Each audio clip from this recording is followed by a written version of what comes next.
Hello friends, Radhe Radhe. कैसे हैं आप सभी। आई होप कि आप सभी लड्डू गोपाल और श्री जी की कृपा से बहुत ही अच्छे होंगे। तो फ्रेंड्स, आज मैं आप सभी के लिए लेकर आई हूँ लड्डू गोपाल की एक सत्य लीला कथा। इस लीला को सुनकर आप अपने लड्डू गोपाल से और भी मन और तन से उनकी सेवा में खुद को जोड़ पाएंगे और इस कथा के माध्यम से आपके मन में आपके लड्डू गोपाल के प्रति और भी भाव उत्पन्न होने लगेंगे। तो चलिए फ्रेंड्स, वीडियो को शुरू कर लेते हैं। वीडियो को शुरू करने से पहले मैं आपसे कहना चाहूँगी, यदि आप मेरे चैनल पर नए हैं तो चैनल को सब्सक्राइब ज़रूर करें और वीडियो को लाइक एंड शेयर करें। कमेंट में राधे राधे लिखना ना भूलें। तो चलिए फ्रेंड्स, वीडियो को शुरू करते हैं। एक गांव में कमल किशोर नाम का एक व्यक्ति रहता था।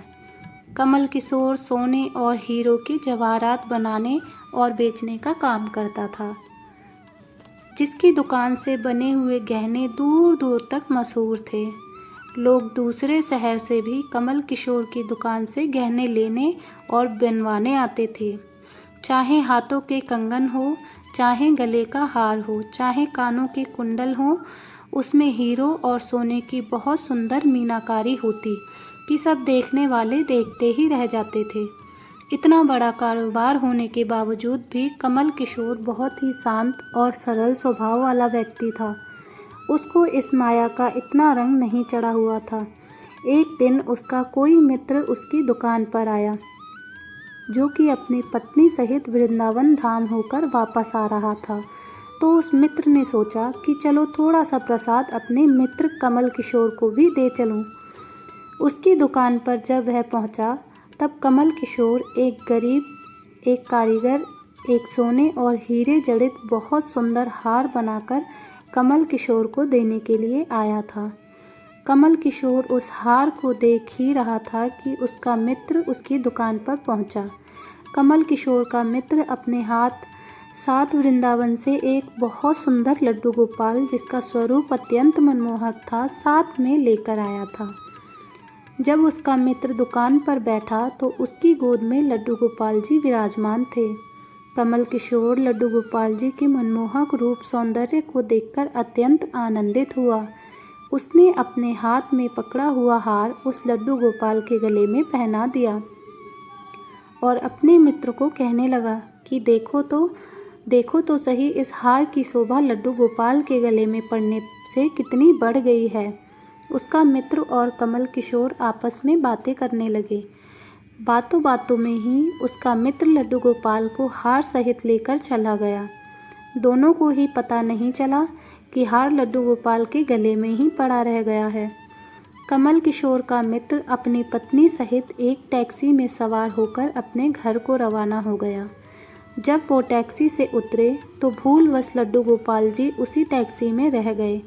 टैक्सी वाला एक गरीब आदमी था, जिसका नाम बाबू था, जो कि दूसरे शहर से यहाँ अपने परिवार का पालन पोषण करने के लिए टैक्सी चलाता था और वो टैक्सी लेकर काफ़ी आगे निकल चुका था। आज उसको अपने घर वापस जाना था, जो कि दूसरे शहर में था। जब टैक्सी लेकर बाबू अपने घर पहुँचा तो उसने जब अपनी टैक्सी की पिछली सीट पर देखा तो उसका ध्यान लड्डू गोपाल जी पर पड़ा, जो कि बड़े शाही तरीके से पिछली सीट पर गले में हार धारण करके सुंदर सी पोशाक पहनकर हाथ में बांसुरी पकड़े हुए पसर कर बैठे हुए थे। बाबू ये देखकर एकदम से घबरा गया कि ये लड्डू गोपाल जी किसके हैं, लेकिन अब वो दूसरे शहर से अपने शहर जा चुका था, जो कि काफ़ी दूर था और वह सवारी का घर भी नहीं जानता था। तो वह दुविधा में पड़ गया कि वह क्या करेगा। लेकिन फिर उसने बड़ी श्रद्धा से हाथ धोकर लड्डू गोपाल जी को उठाया और अपने घर के अंदर ले गया। जैसे ही उसने घर के अंदर प्रवेश किया, उसकी पत्नी ने उसके हाथ में पकड़े लड्डू गोपाल जी को जब देखा तो इतनी सुंदर स्वरूप वाले लड्डू गोपाल जी को देखकर उसकी पत्नी ने झट से लड्डू गोपाल जी को अपने पति के हाथों से ले लिया। उसकी पत्नी, जिसकी 8 साल शादी को हो चुके थे, उसकी अभी तक कोई संतान नहीं थी, लेकिन गोपाल जी को हाथ में लेते ही उसका वात्सल्य भाव जाग उठा। उसकी ममतामयी और करुणामयी आंखें झरझर बहने लगी। ममतावश और वात्सल्य भाव के कारण ठाकुर जी को गोद में उठाते ही उसको ऐसा लगा उसने किसी अपने ही बच्चे को गोद में उठाया है। उसके दोनों स्तनों से अपने आप दूध निकलने लगा। अपनी ऐसी दशा देखकर बाबू की पत्नी मालती बहुत हैरान हुए। उसने कसकर गोपाल जी को अपने सीने से लगा लिया और आंखों में आंसू बहाती बोलने लगी, अरे बाबू, तुम नहीं जानते कि आज तुम मेरे लिए कितना अमूल्य रतन लेकर आए हो। बाबू कुछ समझ नहीं पा रहा था कि मेरी पत्नी को अचानक से क्या हो गया है, लेकिन उसकी पत्नी तो जैसे बावरी हो गई थी। वह गोपाल जी को जल्दी जल्दी अंदर ले गई और उसे बातें करने लगी।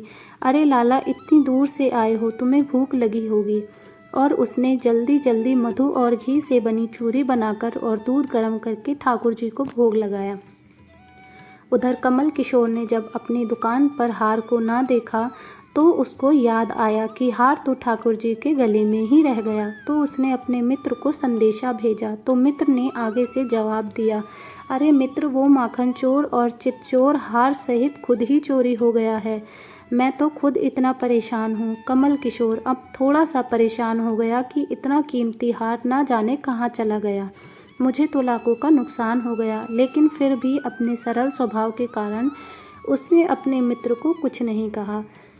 उसने अपने मन में सोचा कि कोई बात नहीं, मेरा हार तो ठाकुर जी के ही अंग लगा है। अगर मेरी भावना सच्ची है तो ठाकुर जी उसको पहने रखें। और उधर बाबू और उसकी पत्नी मालती दिन रात ठाकुर जी की सेवा करते। अब तो मालती और बाबू को लड्डू गोपाल जी अपने बेटे जैसे ही लगने लगे। लड्डू गोपाल जी की कृपा से अब मालती के घर एक बहुत ही सुंदर बेटी ने जन्म लिया। इन सब बातों का श्रेय वो लड्डू गोपाल जी को देते थे कि यह हमारा बेटा है और अब हमारी बेटी हुई है। अब हमारा परिवार पूरा हो गया। मालती लड्डू गोपाल जी को इतना स्नेह करती थी कि रात को उठ उठ कर देखने जाती थी कि लड्डू गोपाल जी को कोई कष्ट तो नहीं है। ऐसे ही एक दिन कमल किशोर व्यापार के सिलसिले में दूसरे शहर आना पड़ा जहाँ पर बाबू रहता था। लेकिन दुर्भाग्यवश जब वो उस शहर में पहुँचा तो अचानक से इतनी बारिश शुरू हो गई कि कमल किशोर को वहाँ पहुँचना था। वहाँ पहुँच ना सका और तब वहाँ बाबू अपनी टैक्सी लेकर आ गया। उसने परेशान कमल किशोर को पूछा, बाबूजी, आप यहाँ क्यों खड़े हो? बारिश तो रुकने वाली नहीं है और सारे शहर में पानी भरा हुआ है। आप अपनी मंजिल तक ना पहुँच पाओगे और ना ही कहीं और रुक पाओगे। मेरा घर पास ही है। अगर आप चाहते हो तो मेरे घर आ सकते हो। कमल किशोर, जिसके पास सोने और हीरो के काफ़ी गहने थे, वो अनजान टैक्सी वाले के साथ जाने के लिए थोड़ा सा घबरा रहा था। लेकिन उसके पास और कोई चारा भी नहीं था और वह बाबू के घर उसके साथ टैक्सी में बैठकर चला गया। घर पहुंचते ही बाबू ने मालती को आवाज़ दी कि आज हमारे घर मेहमान आए हैं, उनके लिए खाना बनाओ। कमल किशोर ने देखा कि बाबू का घर एक बहुत छोटा सा है, लेकिन व्यवस्थित ढंग से सजा हुआ है। घर में अजीब तरह के इत्र की खुशबू आ रही थी, जो कि उसके हृदय को आनंदित कर रही थी। जब मालती ने उसको भोजन परोसा तो कमल किशोर को उसमें अमृत जैसा स्वाद आया। उसका ध्यान बार बार उस दिशा की तरफ जा रहा था जहाँ पर ठाकुर जी विराजमान थे। वहाँ से उसको एक अजीब तरह का प्रकाश नजर आ रहा था। तो कमल किशोर ने बाबू को पूछा, अगर आपको कोई ऐतराज़ ना हो तो क्या आप बता सकते हो कि उस दिशा में क्या रखा है? मेरा ध्यान उसकी तरफ आकर्षित हो रहा है। तो बाबू और मालती ने एक दूसरे की तरफ मुस्कुराते हुए कहा कि वहाँ पर तो हमारे घर के सबसे अहम सदस्य लड्डू गोपाल जी विराजमान हैं। तो कमल किशोर ने कहा, क्या मैं उनके दर्शन कर सकता हूँ? तो मालती उनको उस कोने में ले गई जहाँ पर लड्डू गोपाल जी विराजमान थे। कमल किशोर लड्डू गोपाल जी को और उनके गले में पड़े हार को देखकर एकदम से हैरान हो गया। वही लड्डू गोपाल है और यह वही हार है जो मैंने अपने मित्र के लड्डू गोपाल जी को डाला था। कमल किशोर ने बड़ी विनम्रता से पूछा कि गोपाल जी तुम कहाँ से लाए? बाबू, जिसके मन में कोई भी छल कपट नहीं था, उसने कमल किशोर को सारी बात बता दी कि कैसे उसको सौभाग्य से गोपाल जी मिले और उनके हमारे घर आने से हमारा दुर्भाग्य सौभाग्य में बदल गया।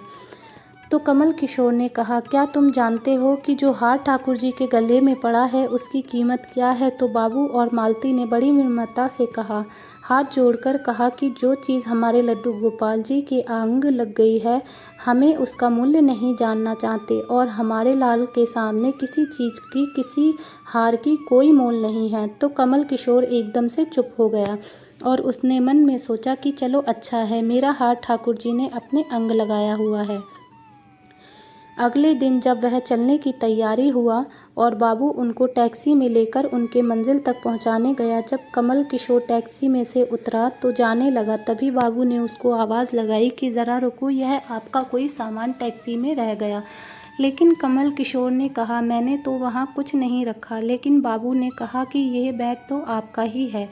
जब कमल किशोर ने उसको खोलकर देखा तो उसमें बहुत सारे पैसे थे। कमल किशोर एकदम से हक्का बक्का रह गया कि ये तो इतने पैसे हैं जितनी की उस हार की कीमत है। उसकी आंखों में आंसू आ गए कि जब तक मैंने निश्चल भाव से ठाकुर जी को वह हार धारण करवाया हुआ था, तब तक उन्होंने पहने रखा। मैंने उनको पैसों का सुनाया तो उन्होंने मेरा अभिमान तोड़ने के लिए मुझे पैसे दे दिए। वह ठाकुर जी से क्षमा मांगने लगा, लेकिन अब हो भी क्या सकता था। इसलिए हमारे अंदर ऐसे भाव होने चाहिए कि उसमें अहंकार ना होकर विनम्रता होनी चाहिए और ठाकुर जी जैसा चाहते हैं वैसा ही होता है। हम तो निमित्त मात्र हैं। कौन ठाकुर जी को वृंदावन से लाया और किसके घर आकर वह विराजमान हुए, ये सब ठाकुर जी की लीला है। जिसके घर रहना है, जिसके घर सेवा लेनी है, ये सभी जानते हैं। हम सब लोग तो निमित्त मात्र हैं, बस हमारे भाव शुद्ध होने चाहिए।